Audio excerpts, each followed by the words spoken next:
Hello everyone, welcome to my channel Sarihari kitchen. ನಾನು ಸೌಂದರ್ಯ. ಇವತ್ತಿನ ವಿಡಿಯೋದಲ್ಲಿ ಸಿಂಪಲಾಗಿ ಹಾಗೆ ಟೇಸ್ಟಿಯಾಗಿ ಆಗುವಂಥ ಒಂದು ಹೂಕೋಸಿಂದ ಮಾಡುವಂಥ ಒಂದು ಗ್ರೇವಿ ರೆಸಿಪಿನ ತಿಳಿಸ್ಕೊಡ್ತಾ ಇದ್ದೀನಿ. ಪೂರಿ ಜೊತೆ ಒಂದೊಳ್ಳೆ ಕಾಂಬಿನೇಷನ್ ಆಗಿರುತ್ತೆ. ನೀವು ರೈಸ್ ಕೂಡ ತಿನ್ಬೋದು ಇದರಲ್ಲಿ.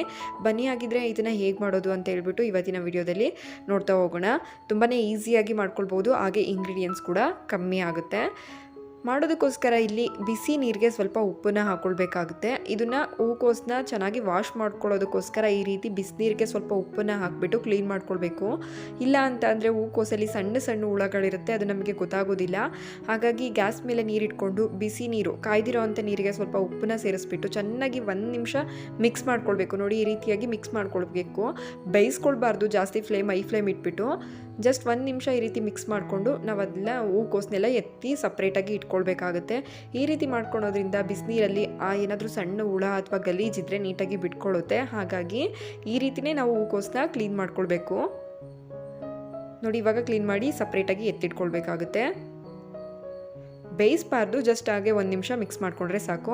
ನೆಕ್ಸ್ಟ್ ಇಲ್ಲಿ ನಾನು ಒಂದು ಮೀಡಿಯಮ್ ಸೈಜ್ದು 2 ಟೊಮೊಟೊ ಹಾಗೆ ಒಂದು 6 ರಿಂದ 7 ಗೋಡಂಬಿನ ಹಾಕಿಬಿಟ್ಟು ಗಟ್ಟಿಯಾಗಿ ಪೇಸ್ಟ್ ಮಾಡಿ ಇಟ್ಕೊಂಡಿದ್ದೀನಿ. ನಂತರ ಒಂದು ಮೀಡಿಯಮ್ ಸೈಜ್ದು 2 ಈರುಳ್ಳಿನ ಸಣ್ಣದಾಗಿ ಕಟ್ ಮಾಡಿ ಇಟ್ಕೊಳ್ಬೇಕಾಗುತ್ತೆ. ಈ ಗ್ರೇವಿ ಮಾಡೋದಕ್ಕೋಸ್ಕರ ಒಂದು ಬಾಣಲಿ ತಗೊಂಡು ಅದಕ್ಕೆ ಒಂದು 5 ರಿಂದ 6 ಟೇಬಲ್ ಸ್ಪೂನಷ್ಟು ಎಣ್ಣೆನ ಸೇರಿಸ್ಕೊಳ್ತಾ ಇದ್ದೀನಿ. ಎಣ್ಣೆ ಕಾಯ್ದ ನಂತರ ಇಲ್ಲಿ ಅರ್ಧ ಸ್ಪೂನಷ್ಟು ಜೀರಿಗೆ ಹಾಗೆ ನಾವು ಸಣ್ಣದಾಗಿ ಹೆಚ್ಚಿಟ್ಕೊಂಡಿರೋವಂಥ 2 ಮೀಡಿಯಮ್ ಸೈಜ್ ಈರುಳ್ಳಿನೂ ಕೂಡ ಹಾಕ್ಕೊಳ್ತಾ ಇದ್ದೀನಿ. ಸ್ವಲ್ಪ ಕರಿಬೇವು, ಒಂದು 5 ರಿಂದ 6 ಹಸಿಮೆಣಸಿಕಾಯಿ, ಒಂದು 1/4 ಟೀ ಸ್ಪೂನಷ್ಟು ಅರಿಶಿನ, ಒಂದು ಸ್ವಲ್ಪ ಉಪ್ಪು ಹಾಕಿಬಿಟ್ಟು ಚೆನ್ನಾಗಿ ಈರುಳ್ಳಿ ಸಾಫ್ಟ್ ಆಗೋವರೆಗೂ ಕೂಡ ಫ್ರೈ ಮಾಡ್ಕೊಳ್ಬೇಕಾಗುತ್ತೆ. ನೋಡಿ, ಇಷ್ಟ ಆದರೆ ಸಾಕು. ಇವಾಗ ನಾವು ಕ್ಲೀನಾಗಿ ವಾಶ್ ಮಾಡಿ ಇಟ್ಕೊಂಡಿರೋ ಅಂಥ ಕೋಸನ್ನ ಸೇರಿಸ್ಕೊಳ್ತಾ ಇದ್ದೀನಿ. ಹಾಕ್ಬಿಟ್ಟು ಎಣ್ಣೆಲೇ ಒಂದು 2 ರಿಂದ 3 ನಿಮಿಷ ಚೆನ್ನಾಗಿ ಮಿಕ್ಸ್ ಮಾಡ್ಕೊಳ್ತಾ ಈ ರೀತಿಯಾಗಿ ಬಾಡಿಸ್ಕೊಳ್ಬೇಕು ಕೋಸನ್ನ.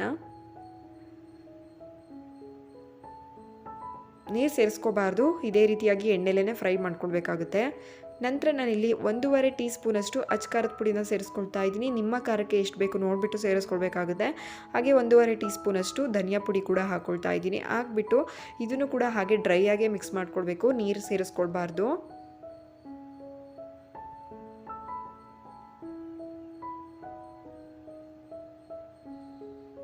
ನೋಡಿ, ಈ ರೀತಿಯಾಗಿ ಚೆನ್ನಾಗೇ ಎಣ್ಣೆಲೇ ಫ್ರೈ ಮಾಡ್ಕೊಳ್ಬೇಕು. ಆ ಖಾರದ ಪುಡಿಯಲ್ಲಿರೋವಂಥ ಘಾಟ್ ಸ್ಮೆಲ್ ಹೋಗೋವರೆಗೂ ಕೂಡ ಫ್ರೈ ಮಾಡ್ಕೊಂಡಿದ್ದಾದ ನಂತರ ನಾವು ಟೊಮೊಟೊ ಪೇಸ್ಟ್ ಮಾಡಿ ಇಟ್ಕೊಂಡಿರ್ತೀವಲ್ಲ ಅದನ್ನು ಸೇರಿಸ್ಕೊಳ್ಬೇಕಾಗುತ್ತೆ. ಹಾಕಿಬಿಟ್ಟು ಚೆನ್ನಾಗಿ ಮಿಕ್ಸ್ ಮಾಡ್ಕೊಳ್ಳೋಣ.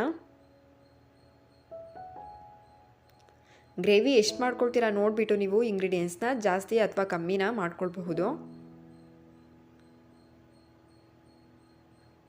ಟೊಮೊಟೊ ಪೇಸ್ಟ್ ಹಾಕಿದ ನಂತರ ಚೆನ್ನಾಗಿ ಹಸಿ ಸ್ಮೆಲ್ ಹೋಗೋವರೆಗೂ ಕೂಡ ಫ್ರೈ ಮಾಡ್ಕೊಳ್ಬೇಕಾಗುತ್ತೆ ನೀಟಾಗಿ. ನಂತರ ಇಲ್ಲಿ ನಾನು ಒಂದು ಅರ್ಧ ಸ್ಪೂನಷ್ಟು ಶುಂಠಿ ಬೆಳ್ಳುಳ್ಳಿ ಪೇಸ್ಟನ್ನು ಹಾಕ್ಕೊಳ್ತಾ ಇದ್ದೀನಿ. ನೀವು ಒಗ್ಗರಣೆ ಫ್ರೈ ಮಾಡಬೇಕಿದ್ರೇ ಹಾಕ್ಕೊಳ್ಬೋದು ಅಥವಾ ಇವಾಗಾದ್ರೂ ಕೂಡ ಹಾಕ್ಕೊಳ್ಬೋದು.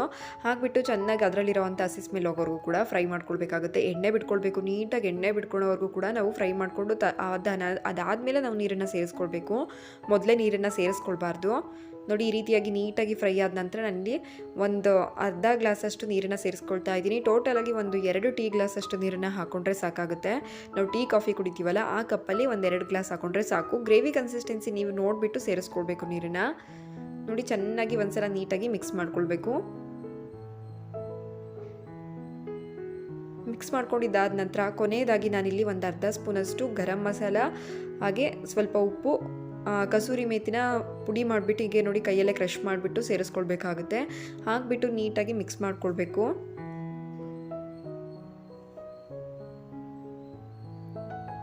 ಉಪ್ಪು ಒಗ್ಗರಣೆ ಈರುಳ್ಳಿ ಫ್ರೈ ಮಾಡಬೇಕಾದ್ರೂ ಕೂಡ ಹಾಕಿರ್ತೀವಿ, ನೋಡಿ ಸೇರಿಸ್ಕೊಳ್ಬೇಕಾಗುತ್ತೆ. ಹಾಗೆ ಕೋಸನ್ನು ಕ್ಲೀನ್ ಮಾಡ್ಕೋಬೇಕಿದ್ರೂ ಕೂಡ ಉಪ್ಪನ್ನು ಸೇರಿಸ್ಕೊಂಡಿರ್ತೀವಿ. ಹಾಗಾಗಿ ನಿಮಗೆ ಎಷ್ಟು ಬೇಕು ನೋಡಿ ರುಚಿಗೆ ತಕ್ಕಷ್ಟು ಉಪ್ಪನ್ನು ಹಾಕ್ಕೊಳ್ಬೇಕು. ಹಾಕಿಬಿಟ್ಟು ನೀಟಾಗಿ ಒಂದ್ಸಲ ಮಿಕ್ಸ್ ಮಾಡ್ಕೊಂಡಿದ್ದಾದ ನಂತರ ಇದಕ್ಕೆ ಒಂದು ಲಿಡ್ನ ಕ್ಲೋಸ್ ಮಾಡಿಬಿಟ್ಟು ಒಂದು 6 ರಿಂದ 7 ನಿಮಿಷ ಚೆನ್ನಾಗಿ ಎಣ್ಣೆ ಬಿಟ್ಕೊಳ್ಬೇಕು ಆ ಗ್ರೇವಿಲಿ. ಅಲ್ಲಿವರೆಗೂ ಕೂಡ ಫ್ರೈ ಮಾಡ್ಕೊಳ್ಬೇಕಾಗುತ್ತೆ. ನೋಡಿ, ಈ ರೀತಿಯಾಗಿ ಸೈಡಲ್ಲೆಲ್ಲ ಎಣ್ಣೆ ಬಿಟ್ಕೊಳೋವರೆಗೂ ಕೂಡ ಫ್ರೈ ಮಾಡಿಕೊಂಡ್ರೆ ನಮಗೆ ಹೂಕೋಸು ಗ್ರೇವಿ ಅನ್ನೋದು ತುಂಬಾ ಚೆನ್ನಾಗಿ ರೆಡಿ ಆಗುತ್ತೆ. ಸಿಂಪಲಾಗಿ ಮಾಡ್ಕೊಳ್ಬೋದು. ನೋಡಿದ್ರಲ್ಲ, ಇಂಗ್ರೀಡಿಯೆಂಟ್ಸ್ ಕೂಡ ಕಡಿಮೆ ಯೂಸ್ ಮಾಡಿರೋ ಅಂತಹದ್ದು. ಪೂರಿ ಜೊತೆ ಒಂದೊಳ್ಳೆ ಕಾಂಬಿನೇಷನ್ ಆಗಿರುತ್ತೆ. ಇದರಲ್ಲಿ ರೈಸ್ ಕೂಡ ತಿನ್ಬೋದು, ಹಾಗೆ ಚಪಾತಿನೂ ಕೂಡ ತಿನ್ಬೋದು.